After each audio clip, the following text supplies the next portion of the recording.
ان سے جو بیگانہ ہو وہ اپنا ہو نہیں سکتا. اس اصول کو لے کر چلو میرے عزیزو. آج کی زمانے میں ضرورت ہے اپنے بچوں کو عشق رسول اتنا سکھاؤ. ہر چیز کمپرومائز کی جا سکتی ہے لیکن نبی کی ذات یا ان کی محبت میں کوئی کمپرومائز نہیں. انشاءاللہ العزیز ایک وقت آئے گا جب میں یہ مہم چھیڑوں گا انشاءاللہ. ہم اگرچہ ہندوستان میں رہ رہے ہوں, بھارت میں رہ رہے ہوں, میجورٹی جس کی بھی ہو, لیکن ہم مسلمان یہ قانون پاس کرانے کی ضرور کوشش کریں گے کہ بھارت میں رہتے ہوئے کبھی کوئی حضور پاک کی شان میں گستاخی نہ کرے.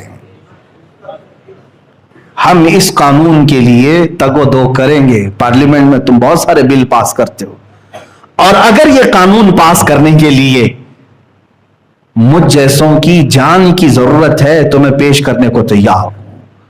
میرے 100 ٹکڑے کر لو اے حکومت ہند, ایک قانون ایسا پاس کر دو کہ رہتی دنیا تک ہندوستان میں کبھی محمد عربی صلی اللہ علیہ وسلم کی شان میں کوئی نہیں بھونک سکے گا, اور اگر کسی نے گستاخی کیا تو اس کو سخت ترین سزا دی جائے گی. یہ قانون ہونا چاہیے کہ نہیں ہونا چاہیے؟ میرے عزیزو, کیا اسلام کبھی دوسرے دیوی دیوتاؤں کے مذاق اور ان کے بھگوانوں کا مذاق اڑانے کی اس طرح کی مجلسیں منعقد کرتا ہے؟ کبھی آپ نے سنا؟ ہاں, ہم اپنے حق کو بیان کرتے رہیں گے. تمہیں جس مذہب سے سروکار ہے اسی مذہب سے تعلق رکھو. ہم نے ان تمام چیزوں کو کبھی انٹرٹین نہیں کیا دوسرے مذاہب. مجھے بتاؤ, بدلے میں حضور کی ذات پر جب جب حملہ ہوا, حضور کی ذات پر جب جب حملہ ہوا, مجھے بتاؤ کیا کبھی بدلے میں ہم نے عیسائیوں کے نبی عیسیٰ علیہ السلام کی کردار کشی کی؟ کبھی توہین کیا عیسیٰ علیہ السلام؟ ارے ہم وہاں پر بھی سمجھتے ہیں کہ اگر توہین کرے تو یہاں سے بھی ہم نکل جائیں گے. پھر جتنا تم نہیں مانتے اس سے کئی درجے ہم عیسیٰ علیہ السلام کو مانتے ہیں. یہودیوں نے اگر حضور کے کارٹون بنائے تو کیا ہم نے بدلے میں ان کے نبی موسیٰ علیہ السلام کے کارٹون بنانے کی اجازت دی؟ کبھی کیا ہم؟ ہندو اگر بھونکنے لگا, کوئی بھی ایسا آتنکی ہندو جو نبی کی ذات پر, میرے رسول اکرم صلی اللہ علیہ وسلم کی ذات پر مغلظات بکنے لگا, تو کیا ہم بدلے میں کبھی رام کرشن یا وشنو فلاں فلاں اتنے جو ہیں ان کی کردار کشی کی؟ ان کو ننگا کر کے دکھایا کبھی ہم نے ان کو گالیاں دی؟ میرے عزیزو, اسلام ہے ہی نہیں, بلکہ اسلام یہ کہتا ہے لا تسبوا الذین یدعون من دون اللہ. اللہ نے یہاں تک فرمایا تم ان لوگوں کو گالی ہی مت دو جو اللہ کو نہیں مانتے, گالی مت دو. کیا ہوگا؟ فیسبوا اللہ عدوا بغیر علم. اس لیے کہ پھر وہ پلٹ کر کے تمہارے اللہ کو گالیاں دینے لگیں گے. ہم تو شروع کرتے ہی نہیں, کہیں پر شروع کرتے ہی نہیں. ہاں, ایک بات یاد رکھ لیں, جواب ہم کسی کی گستاخی کا, اگر تم نے میرے نبی کی شان میں گستاخی کی تو بدلے میں ہم تمہارے کسی دیوی دیوتا کی گستاخی کر کے بدلہ نہیں لیں گے. ہمارے انتقام لینے کا طریقہ کچھ اور ہے, وہ انشاءاللہ العزیز وقت بتائے گا, وہ وقت بتائے گا. نبی کونین صلی اللہ تعالی علیہ وسلم کی ذات پر کسی نے انگلی اٹھائی تو ہم بدلے میں یہ نہیں کہیں گے کہ تمہارا خدا ایسا تھا, تمہاری دیوی ایسی تھی, تمہارا دیوتا. ہمیں اس سے سروکار ہی نہیں. ہم چھیڑ چھاڑ دیوی دیوتاؤں سے نہیں کرنا چاہتے ہیں, اس لیے کہ ہم عقل رکھتے ہیں. اگر ایک ہندو نبی کونین صلی اللہ علیہ وسلم کی شان میں اگر گستاخی کیا تو میں پلٹ کر کے اس کے بھگوان کو گالی دوں گا, تو کروڑوں ہندو اور بھی تو ہیں جو خاموش تھے. کروڑوں ہندوؤں کے خدا کو میں کیوں گالی دوں؟ ایک نے کیا ہے نا, میں اس سے نپٹوں گا جس نے گستاخی کی ہے, یہ نہیں کہ اس کی پوری برادری سے. اسی طرح سے میں دنیا کو بھی آج یہی کہتا ہوں, فرانس کا جو مسئلہ لے کر یہ انہوں نے ایشو بنایا, اتنا بڑا ایشو بنایا, فرانس میں ہوا کیا تھا معلوم ہے؟ فرانس کا ایک ٹیچر, اسکول کا ٹیچر, اپنے اسٹوڈنٹس کے سامنے میرے نبی کے خاکے بنا بنا کر کے دکھا رہا تھا.